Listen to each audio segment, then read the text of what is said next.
Welcome to Inside of the Pleasure Studio podcast, where we strip down truths and bear it all as we get real about all things sex, intimacy, and relationships with oneself, another, and the world around us, celebrating the joy of being fully alive and exploring what it means to live a life rich with passion.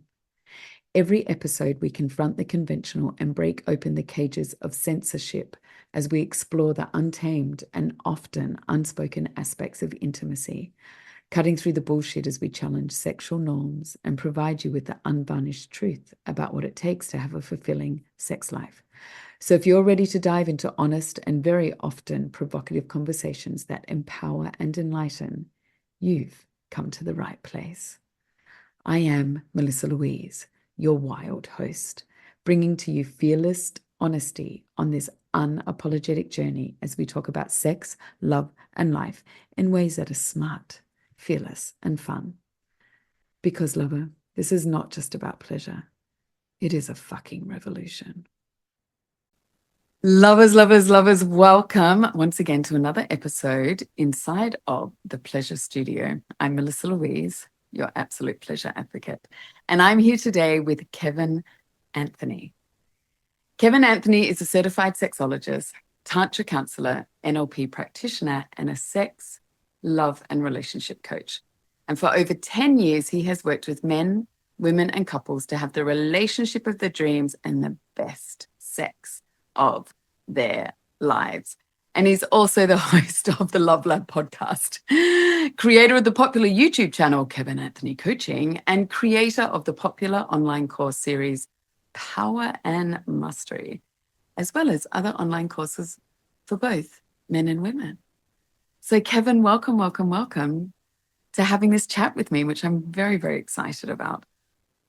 Well, thank you for having me. And we are going to have an entire conversation about a subject that I've never spent an entire show talking about before. So this is going to be, well, it's not true, actually, which you'll explain in a minute. I did do a show on this before, but I've never done an interview where somebody's asked me questions all specifically on this topic. So I think it's going to be fun. It's going to be amazing. So I'm kind of popping your cherry, Kevin. I like that. I like sort of forging people into the unknown and just like with their eyes wide open. It's a bit awesome. That'll be even funnier when they find out what we're talking about. I know. We could just speak like this for the next half hour and just go, okay, so tune in next week if you want to know what it is. I want to tell all of my lovers here on my channel and anyone else watching how I know you, because both of us are actually part of this incredible Intimacy Alliance that was spearheaded by Susan Bratton, who, if you don't know her, whenever I mention her, I always, link her stuff in my emails and stuff. Please do go and follow her. But she has this incredible alliance that she created at the beginning of this year with incredible people inside. And it's all women, apart from, actually, no, there's another guy. There's Reno. Sorry, not Reno, yes. Rono from Reno.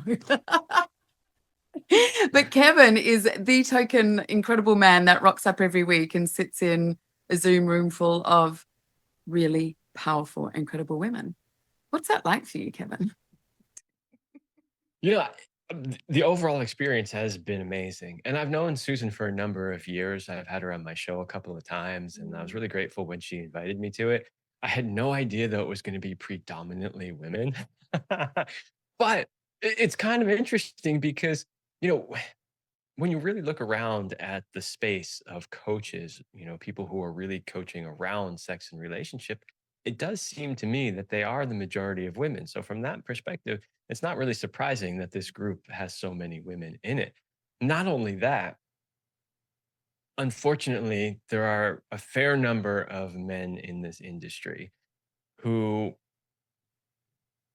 don't really have, let's say, the best ethics around what they're teaching, right? So finding a male who's teaching sex stuff that's coming from a really straightforward, clear place, not, not trying to make it about, some of the, manosphere stuff that we see out there. There aren't that many of us, so I'm not really surprised.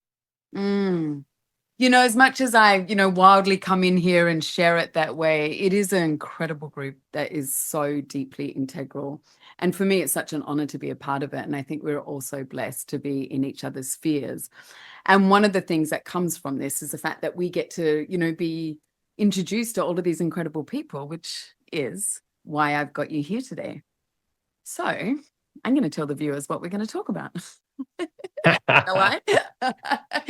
So, what was really wonderful is I actually reached out to Kevin last week and I said, oh my God, let's talk about this topic. And on his Instagram page, I was seeing these great little reels from a podcast that you had done yourself all about anal sex. And as I was listening to it, the verbiage and, the content is speaking of anal sex, and me being me, I knew it was anal sex for women. But I'm like, I am making the assumption that you were talking about anal sex that occurs with the female's body as opposed to the male body. And so I wanted to have this conversation between us two, and we have not rehearsed anything. We've just like, yeah, let's go for it. Because I do want to deconstruct the narrative that when anal sex gets talked about, the assumption in the majority of the conversations are around anal sex happening to a woman as opposed to it being equalized between men and women. Yeah. So, I had I think it was a YouTube viewer, if I recall, who put a comment in one of my other videos and specifically asked me to talk more about anal sex. And so that's why I ended up doing that podcast episode, was because a viewer requested it and wanted to know more information about it and, how do you do it and all that kind of stuff. So that's originally why I put it together. But even if I hadn't done it specifically because a male, viewer requested it, it probably still would have been mostly the same as I had done it. In other words, it would have been mostly from the perspective of men wanting to have anal sex with their woman. And there's a couple of reasons for that. One, my audience is predominantly heterosexual couples. Mm-hmm. So there's that. And two, I mean, the reality is that there is a lot of stigma around it. So less men, even if they're inclined, like even if they have this desire, like, ooh, I think maybe I want to try that, less men will actually speak that or act on it because of the social stigma, right? So, when we're talking about, anal sex, the majority of the time it would be men wanting it from women. And so that's kind of why I took that approach. But that doesn't mean that that's the only possibility out there. And so I hope that we get into some of the stuff about, what is it actually like from a man's perspective and why might he want to try it or why might he not want to try it and all that kind of stuff. Well, hope no more. That's exactly what we're going to be talking about. Because I do want to de-center this conversation that it is centered around women. And what I find really incredibly intriguing about this conversation, when it is centered around female anal sex or anal sex for women in the women's body, is when we're looking at the human body, every single human has an anus. And yet it is generally half of the population's anuses that are discussed and not the other half. And what makes me giggle so much, and I just think is so curious, is that, we often have a conversation that men are wanting a woman to squirt. Yeah, when we're looking at her G-spot. Because I say this because it's not a goddamn spot. It's a whole gland. It's rather large and it shifts and it moves and it swells. But, when we're looking at the ejaculatory orgasm of the woman that occurs, one of them that occurs through the G-spot, her sacred area, her emotional orgasm, that same orgasm is inside of the anus of the man. So when we are centering the conversation of anal sex in the female body, we're centering it around, anatomy that isn't as fully orgasmic as the male's same anatomy, his anus, where he has a refractory orgasm available to him inside of his anus. And yet we're going for the woman's body. To me, that's Yeah, well, so so what's interesting about that is, as you were pointing out, the female G spot is not accessed through the anus, right? no, no, no. Oh, sorry. You're No, no, no. Yes. yeah, yeah, I'm just drawing a correlation. right. Yeah, no, no, but I understood that. And I wanted to make it really clear for anybody listening that, like, when we're talking about the G spot, you're not going to stimulate that. You're not going to access that through the woman's anus. But what you are talking about in the male is prostate stimulation, which can create very powerful orgasms in men. And the only way to really access and put any sort of pressure or stimulation on that part of the male anatomy is through the anus. That's the only. It's internal. You're not even touching it directly. It's actually inside, but you can put enough pressure on the inside of the anus in order to put some stimulation in there. But this is an interesting point. Something I was thinking about before getting on this call is that to do that in a man, to really stimulate that spot in a way that really does change the feeling or the intensity of the orgasm, you have to have a certain shape of whatever is penetrating the anus. In other words, just straight penetration in the anus with a typical dildo doesn't really do it, right? Or a You need straight. something, yeah, you need something that is actually going to basically curve up Mhm. and put pressure on the prostate. So, my perspective as a man, it's like if something is penetrating, my anus, I unless it's a finger that's able to kind of bend up and put pressure on my prostate, or it's a device, say like the Aneros, which you might be familiar with, which is a male prostate stimulation device. Um, those things will put pressure on it and increase and enhance sensation. But straight things like regular dildos or things like that don't create that same sensation. Mhm. So, this idea of like, well, if he would just bend over and let his wife, peg him with a strap on, like he'd have amazing. Maybe. My personal opinion is that the reason why that is stimulating for men most of the time is more from a psychological point of view, right? So there's power dynamics involved in there, and there's like this idea of like, oh, this is the act that we're in, so there's a turn on psychologically there. Mhm. But stimulation wise, it doesn't quite do as much. Now, I know there, depending on who your listeners are, some men are going to absolutely disagree with that. And they're going to say, are you kidding me? It's the most amazing thing. And I get so Mhm. much pleasure out of it. That might be true for some, right? But it's definitely not true for all men. Um, and I can say that's the case for me. Right. Yeah. No, I mean, just thank you. And this is what I love about, this is what we need to understand about human bodies. We are all different. And the reason I was correlating the female G spot was because our G spot is the refractory orgasm inside of our vagina as you go in, up towards, our belly. That's, the motion as opposed to down towards our anus, whereas that refractory orgasm is available to the man inside of his anus. So we're just re-clarifying that. And I love what you talk about. Yeah, like just because one guy will experience the refractory orgasm, that, and refractory means it doesn't end, it goes up and down, explodes, will subside, come back again, all of that stuff. I mean, I have been called an absolute witch for creating these experiences. And as you say, it's not going to be same for every single man.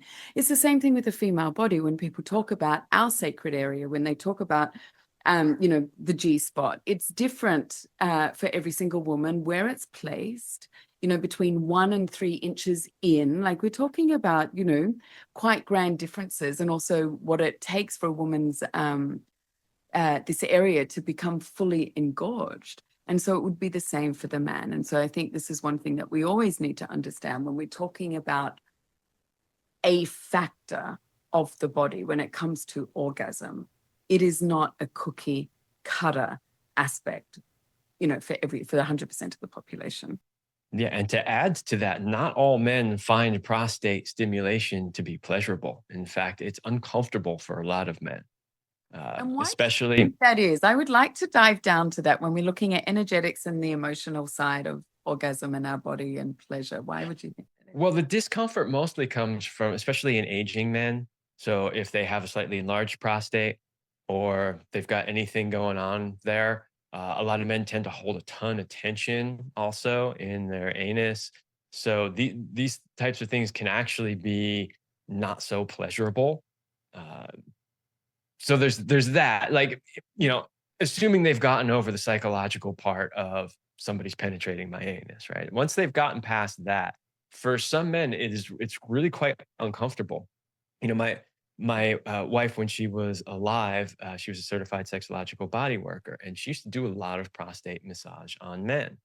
And so, I would listen to her talk about, the experiences that clients would have with it. Mhm. And I was really quite surprised how many men found it actually uncomfortable. And it would sometimes take multiple sessions of therapeutic prostate massage before they could actually enjoy it as, a stimulating, you know, pleasurable experience. I I'm going to go down a rabbit hole about this because that doesn't surprise me. And also, too, I want to ask the question when she was uh, creating this experience for the men, was it the first time they were having a prostate massage? I don't know about every case, for sure. In some Yeah. cases, Yeah. yeah.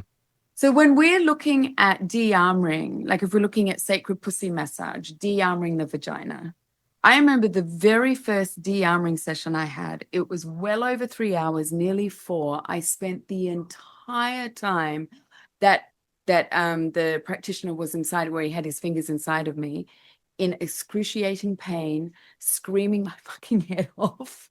Thank God I lived in the jungle, bawling my eyes out and wanting to rip his ears off. I mean, it was all, the pain was emotional, psychological, also past life stuff. What I saw was astounding. And of course, moving through those layers, and that's a huge part of healing for women, is receiving de-armoring, like taking the armor off. And so, what I love about this, what you're sharing, is to me that is indicative that this is the male version of that. So if a young boy, if we normalize anal penetration for all humans, not just women, if we normalize it for everyone, then I would surmise, and we'd have to have a few centuries of data before we can make this a truth, but I would surmise if it was normalized, then the uncomfortability would not be so prevalent. And the uncomfortability is heavily based in emotion and psychological blockages. Well, I do think that if it was normalized, in general in society, that, yeah, we remove that stigma. But I, I would say that in a lot of these cases, like, a lot of these clients, they never even thought about Yeah. anal or penetration. Like, it's not a conscious thing in their mind where they're like, "Oh my god, I have this desire and that means I'm gay." Or they're like, there wasn't anything like that, right? It Mhm. was just, "Oh, I'm here to fix, something that's wrong with my sexuality." And then, "Oh, by the way, my practitioner is recommending this is something that I should do, so I do it." And then they get into it and they're like, "Oh god, that's kind of uncomfortable." I don't know that it's necessarily shame around anal sex itself that's creating that attention. It can certainly be in some cases, for sure. But I think men just tend to hold all of life's tensions Yeah. in there. And it doesn't necessarily have to do with shame around anal sex. It Mhm. could have to do with stress and money and Mhm. shame around who knows what else, like, I think there can be a lot of things tied up in that. Yeah, I think the emotional component is not just sexually centered. The emotional component is life. I mean, also, too, when we think of, I think of that, the fact that since the 50s, men for decades now have been sitting a hell of a lot more than their bodies have, can actually require, that they require to move. If we think of how testosterone is rebooted and built in the male body, the fact that we're so stagnant and that men are sitting out their lives now instead of moving. They're not moving their bodies like they were made to.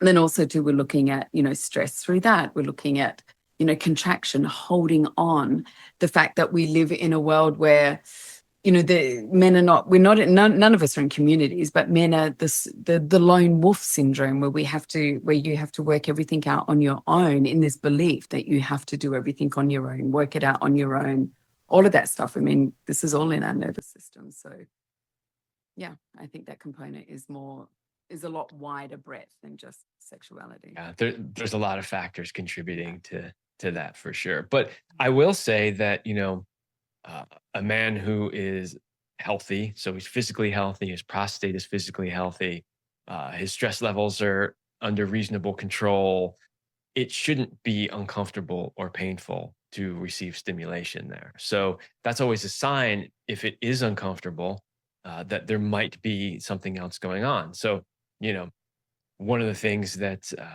my wife would always say is, if that is uncomfortable or painful to you in any way and you haven't been to your doctor, the first thing you got to do is go to your doctor, right? Mm-hmm. Now, your doctor might run all the tests and come back and say there's nothing wrong. Okay, great. Now we need to look at the psychological side. Like, what else is going on, right?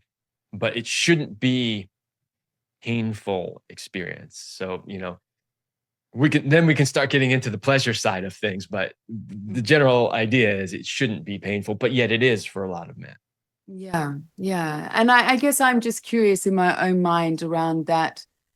For many men, it would be in their later years. When I say later years, it's not when they're receiving this in their late 30s, their 40s, their 50s, like that's their first experience. And I just go to the point that, this whole narrative, which does my head in, that every single girl is told, generally, not so much now, I don't think there is a shift, that, the first time she enters her sexual debut, it's going to hurt. This whole perception of losing, you don't lose anything. There is no loss of virginity. That's a whole nother topic, a whole nother podcast episode. But the fact that we assume it's going to be painful, so therefore it is. Therefore, do you know what I mean? It's like I'm just speaking on that psychological level. So I know it's a bit of a different correlation, but I'm always correlating.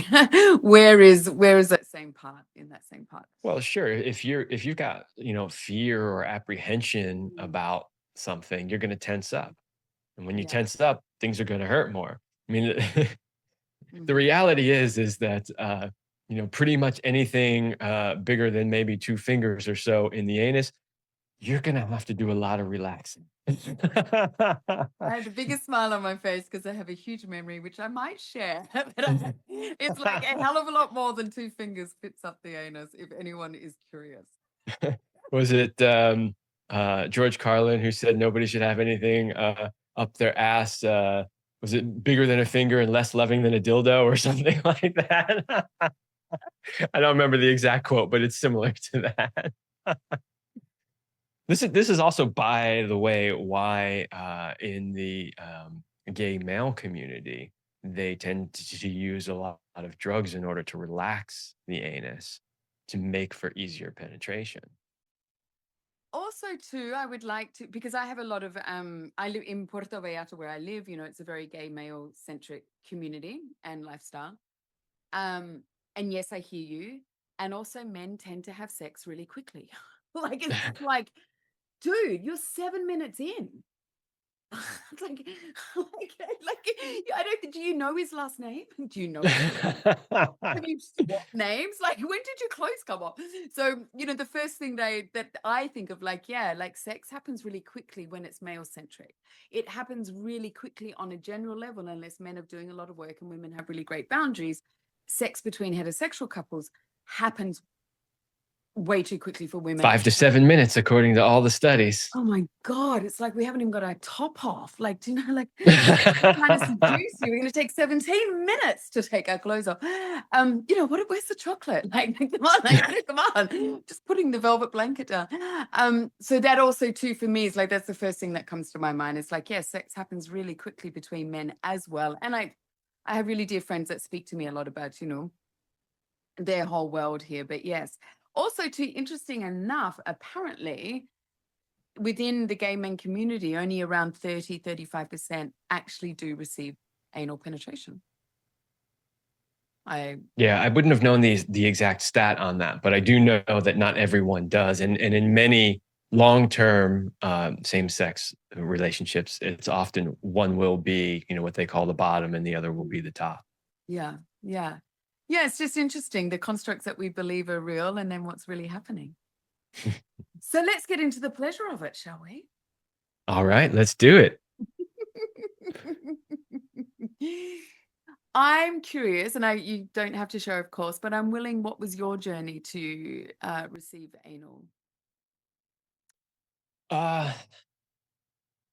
I think I'm going pretty far back now. I think I was in college and I had a girlfriend at the time. And I remember we were fooling around, in her room and at her parents' house in the basement. She had like the basement to her parents' house. Always in a basement. There's always a basement involved. Hey, you were lucky if you got to have the basement room, right? Because you could pretty much got to do whatever you please down there without your parents knowing. But I remember, from what I can recall, I think that was the first time a woman ever stuck a finger in my butt. And what's funny about that is like there was no warning about it at all. It was just like, hey, whoa, okay. Oh, all right. It's That's there better now. than I thought it would be. Well, you're there now. Yeah, so that I think if I recall, that was probably the first time I had really experienced, any sort of penetration there. And I remember thinking at the time, okay, that was kind of cool. I wasn't in a place where I was like, oh my God, you have to do that again. But I wasn't against it either. I wasn't like, oh, how could you do that? That was so right. It was neither. I was just like, oh, okay, it was interesting.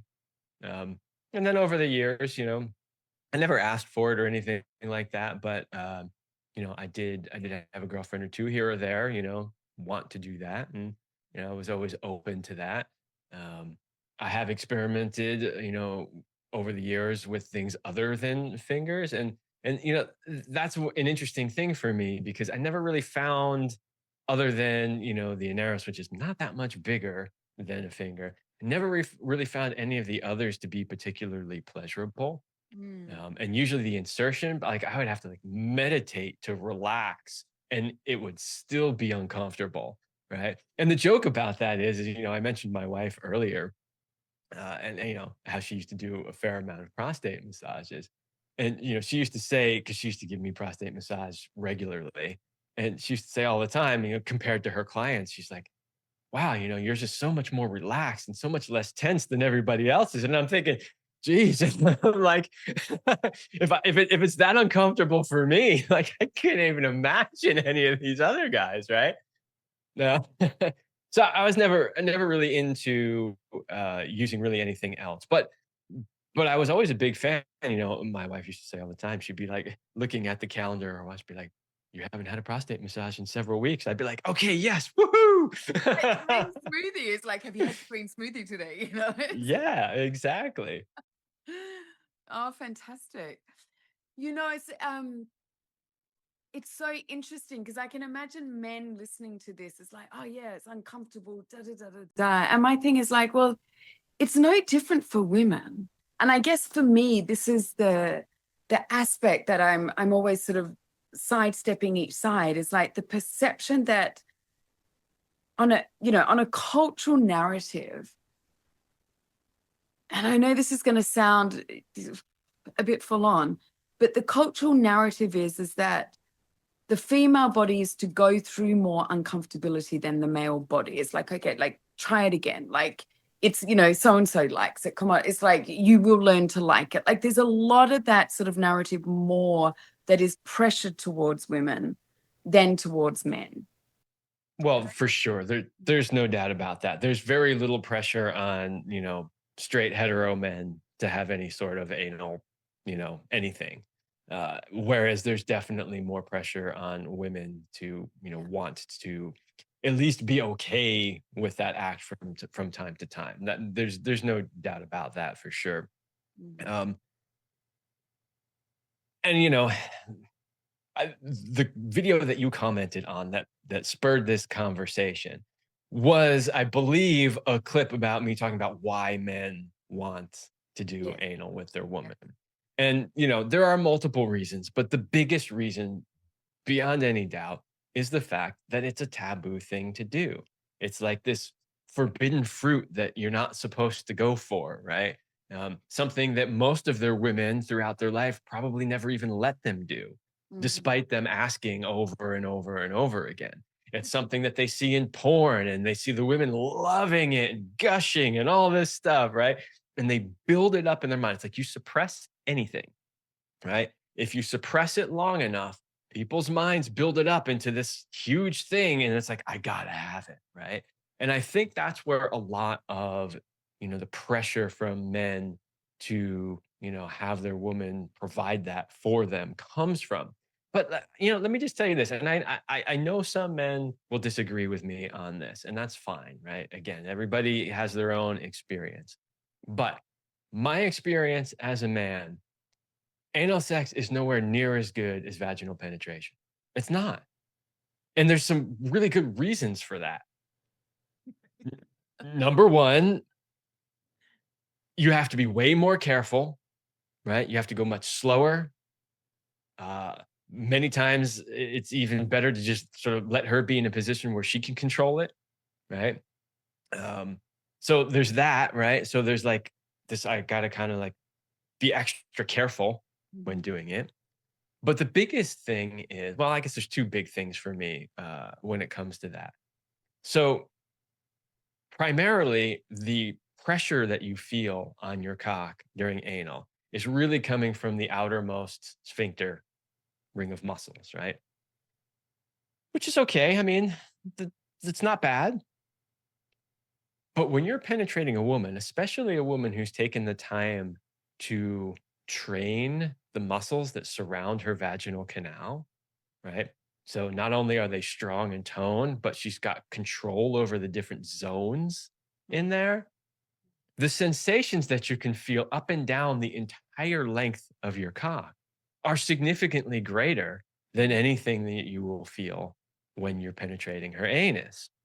So from a straight up physical sensation point of view, in my personal opinion, you feel significantly more sensations when you're doing vaginal penetration than you do anal penetration.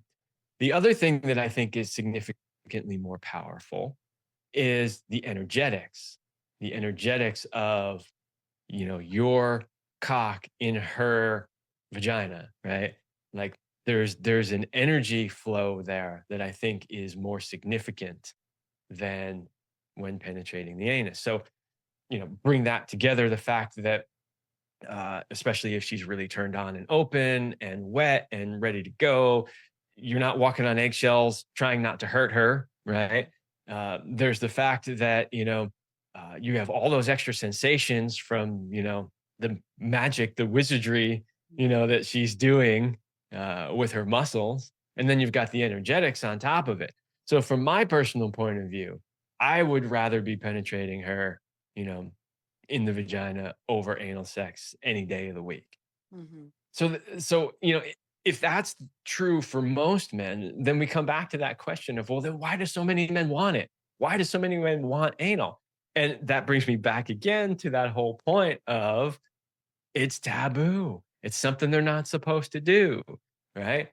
Mm. It's that forbidden fruit kind of thing. And maybe there's a little bit of, hey, if I penetrate her in the anus, I don't have to wear a condom. Maybe they think you still should, depending on who and what agreements you have and when you've been tested and all that kind of stuff. Mhm. Mhm. But they also will often feel like, oh well, I could ejaculate inside her and it's not a problem, right? So there are some other reasons for it, but I think that whole sort of forbidden fruit, taboo thing is probably the main reason that men want it so badly. I'd like to even go a bit further on that. And this is like getting into, the whole patriarchal sex idea, or not idea, going further into that. I think there's a huge power dynamic as well because of the possible pain, because that it is a difference and there's not so much movement. And like, the woman has to, probably stay a lot more still. And it's more like a power dynamic. And if we look at the tightness that the man is, feeling all of this sensation around the cock as opposed to the woman. I mean, I've got definitely got female friends who absolutely love it. They love it. Yet the more, women love vaginal sex more, like get more pleasure out of it. And therefore, if we're looking at a power dynamic of a man, entering a woman through the anus, then he has more power. And I think there's a lot to be said around the power dynamic that he gets to really embody in that moment, and therefore wanting to do anal sex because of power. I'm not saying every man is like this, but it's being in the dating scene where it's more, like if we're looking at the dating scene where it's a lot more short-term loverships, one night stands, etc., the whole aspect of dominating a woman and like having access. And I actually had a conversation with a lover last night about this, but that access to all of the holes of the woman. And I mean, my whole body just crawls when I think of that too. But there's a lot in the culture where a man's like, I want access to all of it. And it's like, why? Yeah, I mean, I would say for some men, there's probably a power dynamic, aspect to anal. But, keep in mind the way that our bodies are designed in pretty much every way, there's always a power dynamic between a man and a woman when it comes to having sex, right? I mean, most of the positions, the man is in a position of, he's sort of in charge, whether it's doggy style or him on top or, you know, even when he's on the bottom a lot of the times because he's bigger and stronger, he lifts her up, he holds her, he grabs her hips, that there's always a dynamic. There's the fact that we are penetrating, right? So as a woman, you need to soften, you need to open, you need to receive, right? As opposed to a man who's literally penetrating, right? So there's always that power dynamic there. So I would say that, if it were just about experiencing the power dynamic, men are experiencing that power dynamic all the time, right? So they don't necessarily need anal for that. But what I will say, and I have heard men say before, is that, I want to have anal sex with her because nobody else has ever done that with her. And they want to be able to claim that as, I'm the only one that's ever done that. It's, also too, I mean, I look at how we do one thing is how we do everything. It's like people are pushing the edge in power in so many different arenas in life that patriarchal sex is one of those places. It's like to have more power over the woman. I mean, I just want to say that out loud. It's like, I know I'm thinking of the arena that I'm privy of, that I'm not so in so much, but it's like there's, and I'm going to say this out loud, but there's a lot of hatred for women in heterosexual dynamics. They actually don't really love the woman. It's that they're attracted to women, that they want to be with women. And when there's and this is a very deep subject, and it goes the other way as well. I'm not saying there's a lot of, women, and, there's way things are going at the moment. There's a lot of women that are like sort of really questioning and understanding, oh my God, I actually have this fear and anger towards men instead of really, really loving them. And we have it both ways. And I have experience, I have heard, and I have been privy on both with, with women talking as well as men, that the power dynamic of just being able to do that to a woman and have that extra level, just as people push the levels to take drugs, push the levels in their drink, push the levels of how much money they're going to earn. It's a part of that culture for many. Yeah, I mean, I won't deny that that exists, but I don't think it's anywhere near the majority. I was on the Patriarchal Sex podcast too, not too long ago. I'm not even sure if it's aired yet. And we were kind of having this discussion about that. But, of course, there is patriarchal sex out there. There are men who, feel that way and who operate that way. But I honestly, in my experience, do not think they are anywhere near the majority of men out there. I can tell you of all the men that I've worked with, the men that email me, the men that comment on my stuff, the overwhelming majority of them are just regular men who just, want to have a good sex life. They're not trying to dominate their women. They're not trying to have power over them. In fact, today, so many of the men that I see and work with are totally the opposite. They're like so afraid of being, part of being called like, part of the Me Too, whatever, or, being lumped in with those type of men that they go way to the opposite extreme. I work with a lot of women too. In fact, I'll be coaching a group of women right after this. And what I hear from them all the time is these men are so soft. They're not stepping up.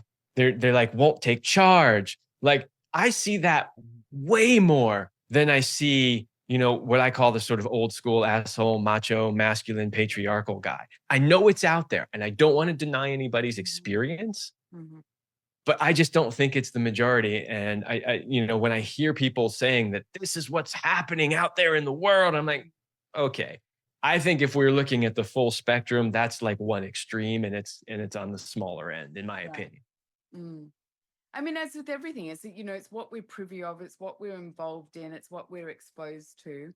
And I know when I speak to women who are really, that is, when women are concerned or afraid of receiving anal sex, it is that power dynamic, it is the pain. And I'm like, well, that's exactly what, men talk about that as well. I guess I don't understand the disparity that just as men are concerned about pain, so are women, and yet anal sex is still heavily laden towards the woman. Now, part of this conversation I had last night was because I was having a conversation with a lover and we had like something we needed to clear. And one of the things came up, he was so funny because I have a boundary that my anus is not accessible to a lover if his anus is not accessible to mine. I'm just like, you don't get to have access to the same part of the body that you have. And yours is actually has more pleasure nerve endings than mine does.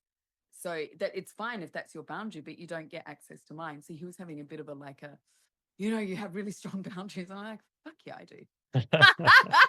Which is, why anyway, it doesn't matter. Like it's great. We're great mates. We're good friends. But and we talk really openly about this, but it came up about that of like, yeah, the boyish he spoke about this, not me. The boyish culture of men of just not wanting to do the work. It's just like it's so much easier just to be with someone that is just like, you know, is like yes, yes to everything without, just having to have, a comeback or an equalization of it. I can't remember all of the words that he was using, but that was one of the things of why we haven't seen each other for a while is because I've got this, because he can't have access to my anus because I can't have access to his. And so I'm just like going, okay. And then but it just really went into that like that, and that's fine, that is his boundary. And so we had a really great conversation around that. But of course for me as a woman, it brings up this cultural narrative that a woman's body is accessible more than a man's body, even though it's the same body part. So that's you know Well, I think it's great that you have a boundary and that you stick to it, and everybody is welcome to have whatever, boundaries feel right for them. The only thing I would caution, anybody listening to this, is that, you know, it's never really good in relationships to have like a tit for tat. Well, you won't, so I won't. So, that kind of thing is never really healthy in relationships. But, you could have the conversation and say, you know, I'm not really into it. It doesn't really do much for me. In fact, sometimes it's a bit uncomfortable for me. And I would hope that you would understand that because you feel the same way, which is why you're not open to it. Right. So if you can understand that you're not open to it because it's uncomfortable and maybe it doesn't even feel good, understand that it's the same for me. Right. So that is a conversation that I think, couples should have is like, if he's like, "No, you're not sticking anything up my butt because whatever," and you can simply say, "Yeah, and I feel exactly the same way. So can we just agree that we're both a no to that?" Oh no, I mean, look, the conversation that he and I had, this is our like a conversing and inquiry. And I said I was doing this podcast, so it came up that way. Of course, when I had the conversation, like before I ever have a lovership, we always do a beautiful communication container of our boundaries, what's on the table, what's off the table. And it was a beautiful conversation. And it came up through that conversation. It wasn't like, well, I don't have access to yours, you can't. And it was just like he wasn't open to it. And I said, well, for me, then that's also something that I don't want to be open to at this point of time because we were just starting. So of course, I know just how it got said. It's like there is no tit for tat. And for me, there's really beautiful open conversation. But myself personally, I wouldn't start a lovership, especially in the first few times that we intimate, in the first couple of months that we intimate, that my whole body is completely accessible and open and stuff. If there's not the conversation of to me it just feels really I mean that is my boundary. It's really unbalanced for me, and it's Yeah, like well, it's not an issue, but it's just like, yeah, it's like no. just because you've decided to date and you've been dating for a month doesn't mean the person gets access to your entire life. You Yeah, haven't probably told them about a lot of things, bank yeah, accounts, how much money you have, like all kinds of things from your past. Like those things take time, you yeah, know? It Yeah. takes time to get to know somebody, to deepen that level of intimacy and to get there. So yeah, if any man comes in and goes, well, we've decided to be exclusive now and we're dating. So therefore that means I get access to all of your holes. Like that's just not realistic. It's not realistic, and it's certainly not what he was saying. It was just, I think it's all a bit out of screw. I'm kind of like, God, this is spiraling down. Just saying a framework. What? It's just, I'm not trying to accuse you or him. I just like I want to make things really clear for people listening so that yeah, they understand what we're yeah. really trying to say here and don't take anything that we're saying out of context. And also too, I think it's really important for a lot of women to hear that I also work with, also too, like all of my male clients, the most incredible men on the planet, just so really incredible men that want to show up for their women, want to show up for women that they're not even dating yet. Like absolutely astounding. I think both you and I, and, all of us that know each other that are in intimacy and relationship and sexual coaching, we have the privy to speak and support incredible people that want to make a difference in their own lives and relationships. I also work with, and I'm sure you do too, like with a lot of women who the issue is around boundaries, the issue is finding their voice. And this is one part of the conversation that happens a lot, is around anal and how, lovers or partners are wanting it. And they're just, in this construct of shutdown and concern and all of those things. So Yeah, I mean, that is a conversation that comes up a lot. And it's not really, believe it or not, so much about the anal.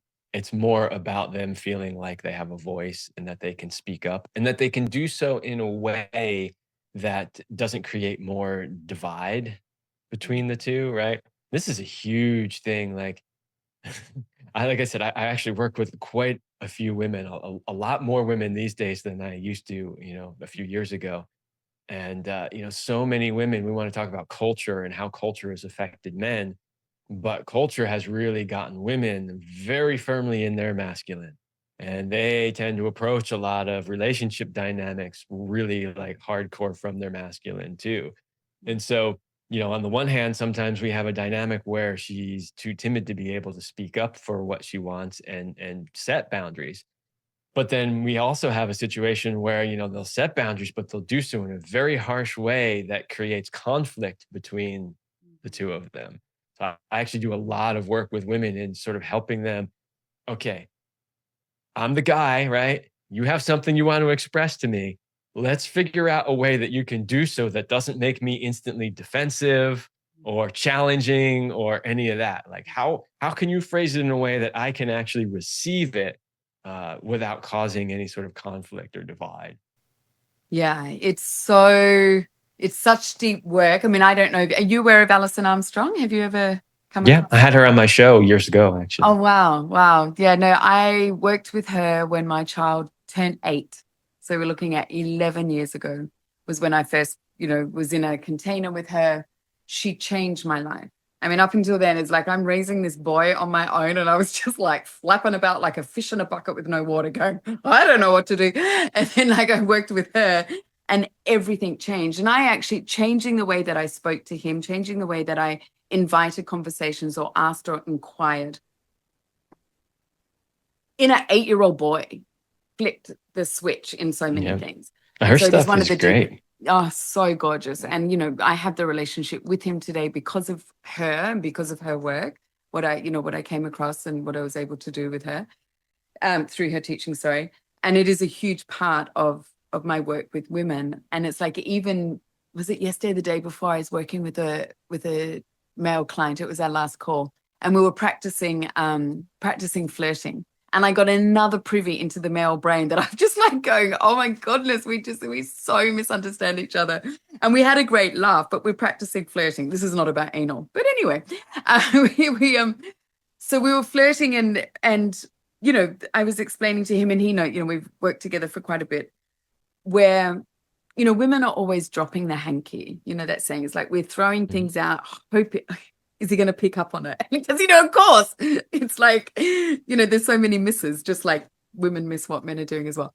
So we're in a conversation, we're in some sort of situation, and I had to stop him. And I'm like, dude, I said, I have given you, like, I went, I've given you all of these points. You've missed the points where I'm telling you, I would love to go to that restaurant. There was a sushi restaurant we're talking about. We're talking about sushi. And 3 times I said, I would love to go to that restaurant. And so then he's talking about, and I had to stop him because I'm giggling. I'm like, dude, I've told you 3 times. That is when you asked me. And he's like, huh? And so we were dissecting it. And he's talking, because he was talking about a topic that he knew about, that he was passionate about, and that he had a lot to share, which was Japan, sushi, like sushi as a food in Japan. He's in his tunnel. Yeah. So he's in the tunnel of Japan and I'm out here. So he's, as I explained to him, like we were having such a good laugh. He had gone down the side alleyway of sushi. And I'm up here in the escalator, like just going, I want to go to dinner with you.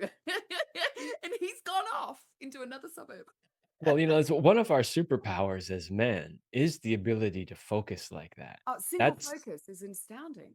that's what allows us to be the hunters. That's what allows us to be the providers, the warriors, the builders, all of that stuff, that singular focus. And if I were coaching a woman right now and we were having this discussion, I would tell her, don't look at that as a problem, which a lot of women do, right? Is like, oh, he just doesn't get me and he's not hearing me. And he's like, don't look at it as a problem. See it as the superpower that it is and learn how to work with it, which is waiting for the right moment so that he can actually hear you. The other thing is you're talking about dropping the hanky, right? Like so back in the old days that they would drop an actual hanky. Super obvious. She dropped the hanky. Like there's no way we can miss that. The problem is that today we don't have real hankies, right? So what do women do? It's really subtle verbal things that or looks. Sometimes it's just a look, right? Or the The hair, way, like we'll just be standing like this and he walks off. I'm like, okay. yeah, because it goes right over our heads. Like, you know, we need more obvious signs. Now, what you were just sharing is I would love to go to that restaurant was really obvious, just mistimed because he was in tunnel vision and he couldn't hear 3 it. But times I said it. No, it's so beautiful. And it's, exactly what you're saying. I love that we're moving on to this because I think it's really important, especially when people, if you're going to have the conversation around anal, around power dynamics, around fear and nervousness. And, one aspect that I always share with my women is like, if you want to speak to a man, you need to ask if he's ask, hey, babe, do you have the space to hear this? And the other thing is trust his answer. Gosh, trust the answer. If he says no, I will come back to you later this afternoon. And and we can dive further into this. It's like, okay, if you need it by 5 o'clock, let him know. Do you know what? I actually need an answer by 5. Can you, as opposed to, I'll come back to you later this afternoon. What's your idea of this afternoon? As opposed to his. My most favorite part is like when you ask a guy, what are you doing? And he says nothing. As a woman, that means, here's my list. These are things I wanted to talk to you about for the last 7 years. And da, da, da, da. Whereas the guy, it's actually literally doing something. So if a guy says, I'm doing nothing, it's like, awesome. well, so what we would call that. So, now we don't have time to go too far down this rabbit hole, but just super, super briefly, it's like, both men and women need ways to have some downtime and recharge, right? And what we need to do really is replenish our hormones. So for men, we need to replenish our testosterone. For women, it's oxytocin. So for women, when they need their downtime, like what replenishes their oxytocin is to go have lunch with a girlfriend or, go to the spa or, like things where they get to be more social, they get to talk amongst each self, that stimulates bonding and oxytocin, and then they feel recharged and they're all happy. But men, what we really need is what we call cave time, right? Which is we just need some downtime. And sometimes that like I'm sitting on the lounge chair, today it would be scrolling the phone, but back in the day, it would have been reading the newspaper. I mean, do you really think your dad gave that much of a shit about the newspaper? It's just a barrier. Right, exactly. It was the don't bother me for 30 fucking minutes so that I can relax and recharge my testosterone stores. So ladies who might be listening, if he says he's doing nothing, that nothing might actually be something. Very important. And I'm just thinking all of these women or people are going to think, yeah, my dad never turned the page. I thought he was just really like, no, sweetie, it was the best. All men suffered when they stopped printing newspapers. Right. Kevin, it has been such a delight to have you here and speak with you and go in all of those little alleyways, just as my client did with you today. Is there anything else you want to finish off and share with the viewers? Well, a couple of things that I would share just real quickly, specifically in regards to the topic that we started with, which is anal. And the first thing that I'm going to say, because we never really called this out specifically, but guys, if a woman sticks a finger or a toy in your butt, it doesn't make you gay. Like, we just need to say that, right? Like, it has to be said. It doesn't make you gay. If you enjoy it, great. Experiment with it. Add it to, your, toolbox of potential things to bring you pleasure. If you don't like it, don't do it. Doesn't really matter either way, right? But just know that it is something that is a possibility. It doesn't make you gay. There is potential for it to actually feel somewhat pleasurable. Just be open-minded. Try it at least once. If it's not for you, don't ever do it again. Boom, boom, boom, boom. And for all of you lovers that want to find Kevin, hunt him down. All of his stuff is going to be in the show notes below, included in the email that I'm going to write. Is there anything you wanted to share to the viewers about? I mean, I'm going to put all of your links down below, but is there anything you want to say about any courses you've got coming up or any programs or anything that's happening that you want to share? Well, the best thing to do is to just go to my website, which is kevinanthonycoaching.com. And from there, you can find my podcast, my YouTube channel, my coaching programs, my online courses for men and women. And if you go to my products page, which is simply kevinanthonycoaching.com/products, you will actually see a link there for the Aneros device that I have mentioned. It is an affiliate product, so I do make a little bit if you choose to buy one. But if you are interested as a man in experiencing some prostate massage and you don't have a partner, or you do have a partner and she might be doing other things and you still want that stimulation, it is, in my opinion, the best way to achieve that. It's a great little tool. It's not that expensive and it works well. And Kevin has done the try it before you buy it. So he's tried it. Now you can buy it. Oh, absolutely. I have tried. They sponsored us at one point, and they sent us like a bot, like a case, I guess, of these things. So at one point I had them laying all around the house. We were giving them away to our viewers on YouTube and stuff. I gave them to friends for birthday presents. I gave one to a friend of mine for his, can't remember if it was his 50th or 51st birthday. I gave him one. Welcome to your 50s. I tell you what, the 50s is the best decade thus far. So why not enter it with a bit of an anal? Why not? Why not? Kevin, once again, thank you so much. It's just been so fantastic. And lovers, you know where to find us both. Boom, boom. You have been inside of the Pleasure Studio, where all things intimate are up for discussion. Thanks for getting real with me today, and I hope you enjoyed this episode. If this conversation sparks something within you, do not hesitate to share it by emailing me via the link below. If you're not already, you can follow my good tush on the social media handles also below, and make sure to hit subscribe. Tune in next time for more truths about pleasure and passion. Until then, stay bold, courageous, and truthful as you explore your pleasure your way.